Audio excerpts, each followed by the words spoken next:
Good morning students, standard 6 subject maths, chapter number 10 mensuration. Previous 5-6 lecture से हम ये lesson study कर रहे हैं। तो ये लेसन में फॉर्मूलाज बहुत इंपॉर्टेंट है। आपको अगर 4 फॉर्मूला एरिया, पेरीमीटर, स्क्वायर और रेक्टेंगल की आती है तो किसी भी टाइप का सम आप इजीली सॉल्व कर पाओगे। ओके, तो यहाँ हमारे एक्सरसाइज 10.3 का question number 6। A tabletop measures 2 meter by 1 meter 50 centimeter. What is its area in square meter? यहाँ पर हमें टेबल टॉप की लेंथ और ब्रेथ दोनों दी है, मतलब वो टेबल टॉप कौन से शेप का हुआ? रेक्टेंगल शेप का हुआ। ओके, तो सबसे पहले हमें क्वेश्चन में जो दिया हुआ होता है वो इन्फॉर्मेशन हम पहले लिख लेते हैं। यहाँ हमको लेंथ दी है 2 मीटर और ब्रेथ दी है 1.50 मीटर। 1 मीटर 50 सेंटीमीटर को हम ऐसे लिख सकते हैं 1.50 meter. Now we will find its area. Area of table top. Table top यहाँ कौन से शेप का है? Rectangle.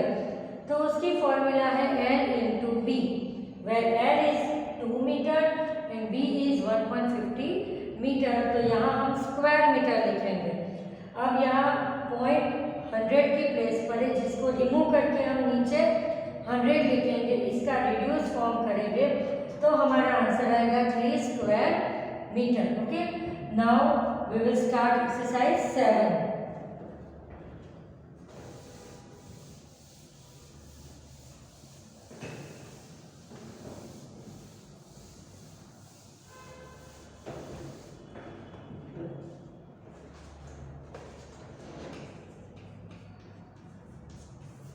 Exercise 7.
A room is 4 meter long and 3 meter 50 centimeter wide. Room की हमको लेंथ और ब्रेथ दोनों दी है, मतलब रूम कौन से शेप का है? रेक्टेंगल शेप का है। How many square metre of carpet is needed to cover the floor of the room? अब कारपेट लगानी है तो वो तो रूम के अंदर ही होगी, इनर साइड। तो हमें यहाँ क्या फाइंड करना है? एरिया फाइंड करना है। ओके, तो सबसे पहले हमें जो इंस्ट्रक्शन दी है वो लिख देंगे। L हमको दिया है 4 metre and breadth means width, दोनों का मतलब सेम है, 3.50 मीटर। अब हमें कारपेट लगानी है जो रूम के अंदर के साइड लगती है, तो हम फाइंड करेंगे एरिया ऑफ रेक्टेंगल।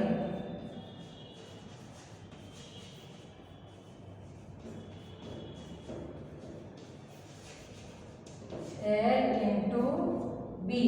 L है 4, B है 3.50 स्क्वायर मीटर। अब यहाँ पॉइंट है 100 की प्लेस पर, जिसको हम रिमूव कर देंगे और डिनोमिनेटर में 100 लिख देंगे और फिर हम उसको कटिंग करेंगे।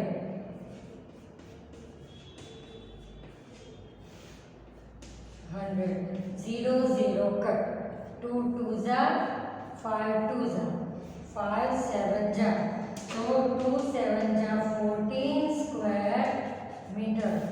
ऐसे रूम की लेंथ कितनी, रूम का एरिया कितना है?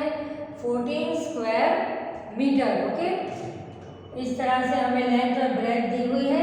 कारपेट बिछानी है, इसलिए हमें उसका एरिया फाइंड करना पड़ेगा। ओके, तो हमें उसका एरिया मिला 14 square metre. Now exercise 8।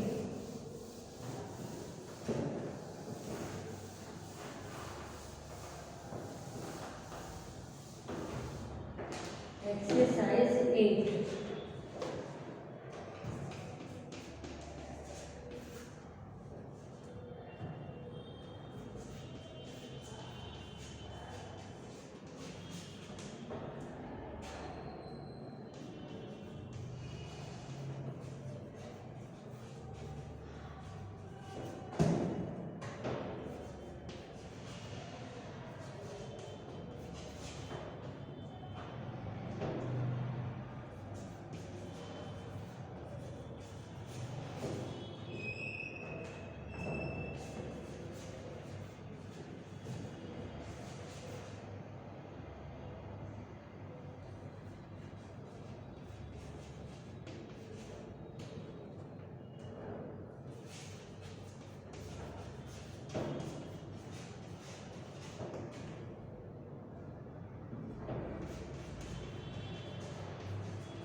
A floor is 5 meter long and 4 meter wide.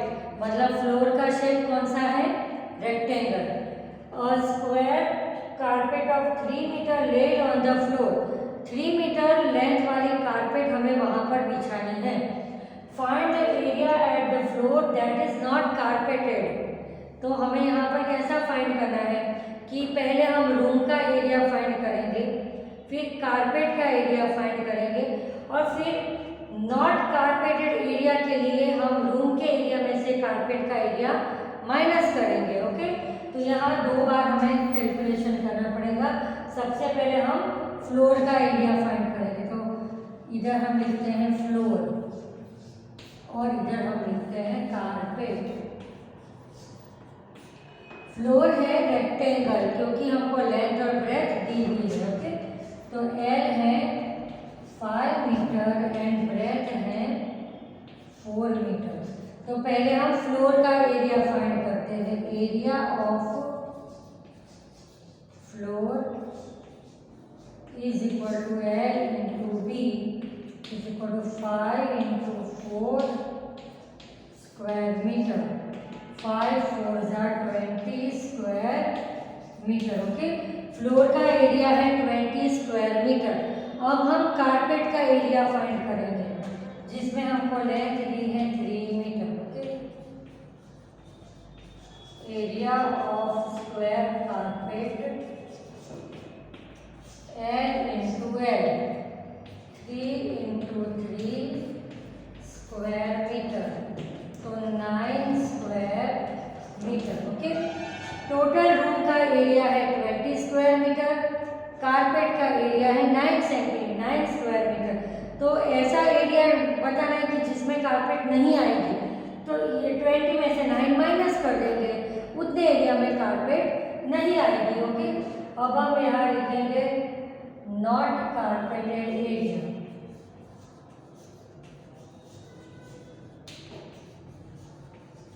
Is equal to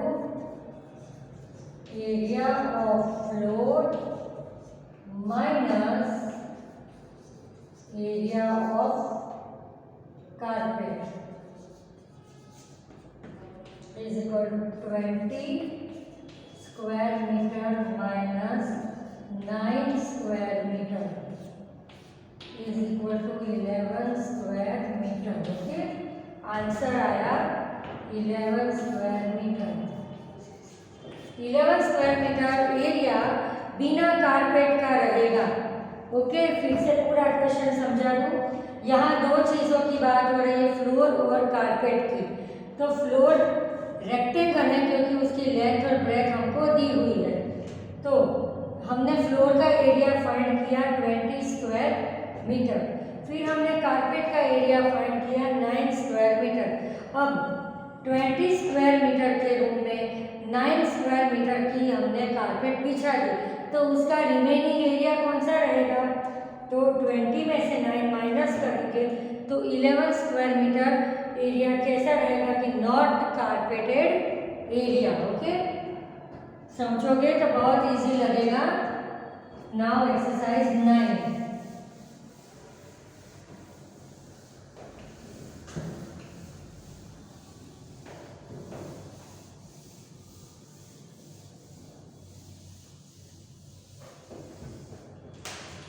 exercise 9।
Five square flower beds, each side 1 meter. Okay, each side 1 meter are dug on a piece of 5 meter long and 4 meter wide.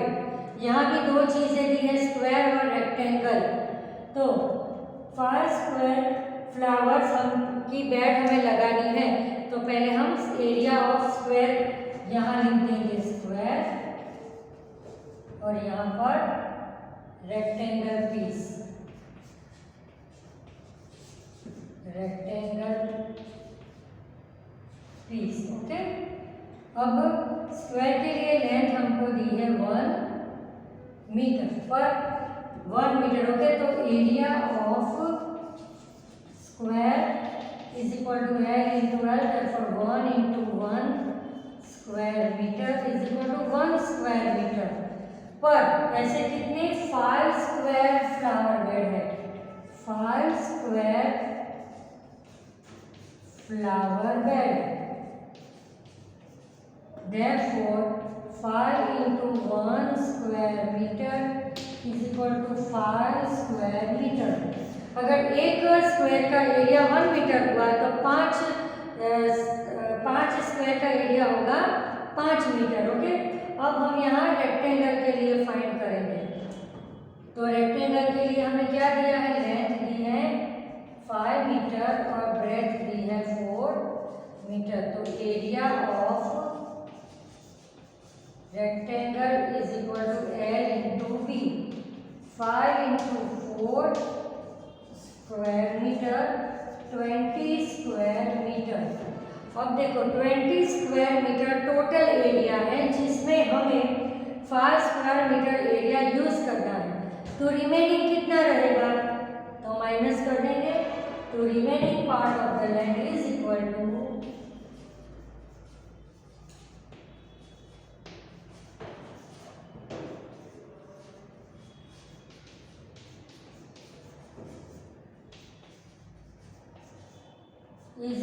क्या करेंगे हम,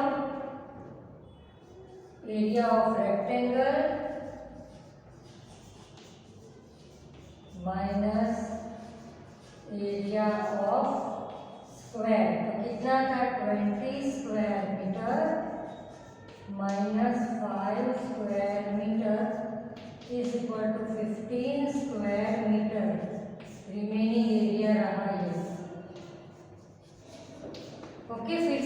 question समझ लेते हैं हम। 5 square flower beds each side of 1 metre. 5 flower bed है ऐसी जिसकी स्क्वायर शेप में है, जिसकी एक साइड का मेजरमेंट है 1 सेंटीमीटर। तो पहले हम एक स्क्वायर का एरिया फाइंड करेंगे, ओके, कि जिसकी लेंथ है 1 मीटर, तो उसका एरिया आया 1 स्क्वायर मीटर, ओके। अब वैसे कितनी फ्लावर बेड है? 5 फ्लावर बेड है, तो टोटल कितना एरिया हुआ 5 फ्लावर बेड के लिए? 5 स्क्वायर मीटर। अब हमें आगे क्या कहा है कि dug on a piece of 5 metre long and 4 metre wide. Length और ब्रेथ दी है, मतलब वो कैसा पीस है? रेक्टेंगल शेप का पीस है, ओके। अब area of rectangle is equal to L into B. 5 into 4 square metre is equal to 20 square metre. अब हमें रिमेनिंग, तो हमें क्या फाइंड करना है? What is the area of remaining part of the land. Remaining part हमको find करना है। तो टोटल एरिया है 20 स्क्वायर मीटर। उसमें 5 सेंटीमीटर का एरिया फ्लावर बेड ने उतनी जगह रोकी, तो बाकी कितनी रह गई? तो 20 में से 5 माइनस कर दे तो 15 स्क्वायर मीटर का रिमेनिंग एरिया है कि जहाँ पर फ्लावर बेड नहीं लगाई हुई है, ओके। अभी हमने इसके पहले वाला जो कारपेट वाला सम किया, सेम उसी तरह का है ये सम है, ठीक है। इस तरह के सम में पहले 2 चीज़ों का हमें एरिया फाइंड करना होता है, और रिमेनिंग के लिए बड़े में से छोटा एरिया माइनस करेंगे तो हमें आंसर मिल जाएगा, ओके। अब ये चैप्टर का हम लास्ट सम करेंगे, फिर आज हमारा ये चैप्टर ओवर हो जाएगा।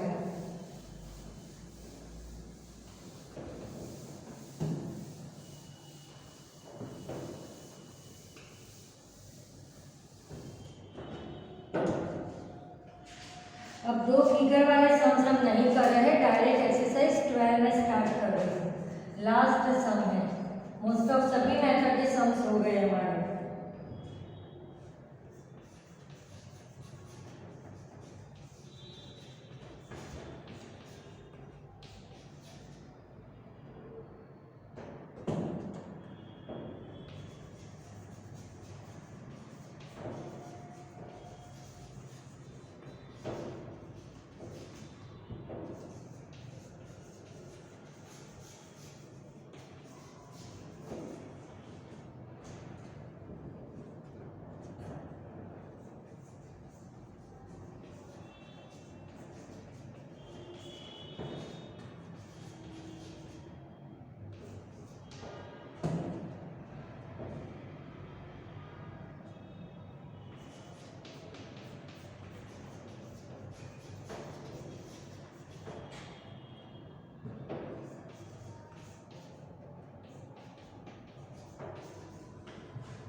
How many tiles, that means हमें यहाँ पर फाइंड क्या करना है? Number of tiles, okay. How many tiles whose length and breadth are 12 centimetre and 5 centimetre respectively will be needed to fit in a rectangular region whose length and breadth are this, okay। तो सबसे पहले हम solve करेंगे। Tiles के लिए हम length और breadth दी है हमें, मतलब टाइल्स कौन से शेप की है? रेक्टेंगल, तो हम यहाँ टाइल्स लिख देंगे पहले, ओके। और उसकी हमें लेंथ और ब्रेथ दी है 12 सेंटीमीटर एंड 5 सेंटीमीटर, ओके। और यहाँ ए के लिए हमें दिया है लेंथ 100 सेंटीमीटर 144 सेंटीमीटर। ये क्या है, क्या दिया है, रीजियन दिया है, रीजियन। ओके, तो टाइल्स का मेजरमेंट दिया हुआ है हमें और यहाँ रीजियन का मेजरमेंट दिया है और हमें ये कहा हमें क्या फाइंड करना है, नंबर ऑफ टाइल्स। तो नंबर ऑफ टाइल्स का क्या फॉर्मूला है कि number of tiles is equal to area of floor upon area of tiles. तो हम रीजियन मतलब इसको एरिया ऑफ फ्लोर भी कह सकते हैं, area of floor is equal to L into B, 100 into 144। और हमें टाइल्स का एरिया फाइंड कर लें, area of tiles is equal to L into B, 12 into 5 square centimetre, यहाँ पर भी आएगा स्क्वायर सेंटीमीटर। ओके, ये रीजियन मतलब पूरी फ्लोरिंग का एरिया है और ये है ओनली टाइल्स का एरिया। अब हमें फाइंड करना है number of tiles is equal to area of floor, क्योंकि टाइल्स तो फ्लोर में ही लगाई जाती है, upon area of tiles. Floor का एरिया है 100 into 144 upon area of tiles में 12 मल्टीप्लाई 5। ओके, अब हम इसको सिंप्लीफाई कटिंग करेंगे तो 12 12 जा 144, 5 20 जा 100। ओके, तो 12 2 जा 24 और फिर 0 टाइल्स। ऐसे ए दिया है वैसे बी भी दिया है, वो बाद में करते हैं, एक एक सम सॉल्व करते हैं। ओके, टाइल्स का एरिया वही रहेगा, उसमें कोई भी चेंज नहीं होगा। ठीक है, अब देखो यहाँ पर हमें टाइल्स को फ्लोर में लगाने को कहा है, तो हम एरिया ऑफ टाइल्स फाइंड करेंगे और एरिया ऑफ फ्लोर फाइंड करेंगे। फिर हमारी फॉर्मूला है कि number of tiles is equal to area of floor upon area of tiles. तो एरिया ऑफ टाइल्स हमारा आया 12 इंटू 5 स्क्वायर सेंटीमीटर। यहाँ मुझे कटिंग मल्टीप्लाई करने की जरूरत नहीं, ऑलरेडी इस तरह से कटिंग हो ही जाएगा। तो इसका सिंप्लीफाई करने के बाद हमारा आंसर आया 240 टाइल्स। अब यहाँ जो ए दिया है 100 सेंटीमीटर और 144 वो ए था, अब हम बी के लिए करेंगे, सिर्फ इतना ही मेजरमेंट यहाँ बी कर देंगे, बाकी टाइल्स का वही रहेगा 70 सेंटीमीटर एंड 36 सेंटीमीटर। ओके, यहाँ ये रीजियन दिया है फ्लोर का एरिया, तो हम यहाँ लिखेंगे L is equal to 70 centimetre, B is equal to 36 centimetre, area of floor is equal to L into B, 70 into 36। Okay, ये बी नंबर हमने फाइंड कर रहे हैं, ए के लिए फाइंड कर लिया, अभी बी के लिए तो टाइल्स का मेजरमेंट वही रहेगा, सिर्फ फ्लोर का मेजरमेंट ही चेंज होगा। ओके, अब हम इसमें इसकी वैल्यू रख देते हैं, एरिया ऑफ फ्लोर है 70 into 36 upon area of tiles का क्या था 12 इंटू 5। अब कटिंग करेंगे, 12 3 जा 36, कितने 4 जा 70, 14 4 जा 14 5 जा 70, अब 14 3 जा 42 टाइल्स। नंबर ऑफ टाइल्स कितने आए हमारे 42। देखो आज यहाँ पर हमारा ये चैप्टर 10 कंप्लीट होता है। ओके, नेक्स्ट पीरियड में हम चैप्टर 11 है अलजेब्रा का चैप्टर हम स्टार्ट करेंगे। ठीक है, अभी ये फिर से पूरा समझा देती हूँ सम। जब भी हमको ऐसा कहा हो कि कोई भी एक क्लास है या कोई भी एक रूम है उसमें टाइल्स लगानी है, तो जब भी हमको ऐसा कहा कि आपको नंबर ऑफ टाइल्स फाइंड करनी है, सबसे पहले वो जो फ्लोर आपको दी है वो देखनी है कि वो स्क्वायर है कि रेक्टेंगल है, वो आपको मेजरमेंट से ही पता चल जाएगा। ओके, फिर आपको एरिया ऑफ फ्लोर का फाइंड करना है, उसके बाद एरिया ऑफ टाइल्स फाइंड करना है, और फिर नंबर ऑफ टाइल्स की ये फॉर्मूला है, number of tiles is equal to area of floor upon area of tiles.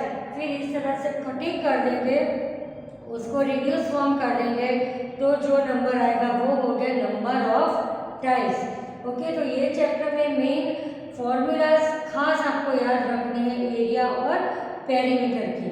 Okay, आज हमारा ये चैप्टर यहाँ पर ओवर होता है। नेक्स्ट पीरियड में हम न्यू चैप्टर 11 अलजेब्रा स्टार्ट करेंगे। Thank you.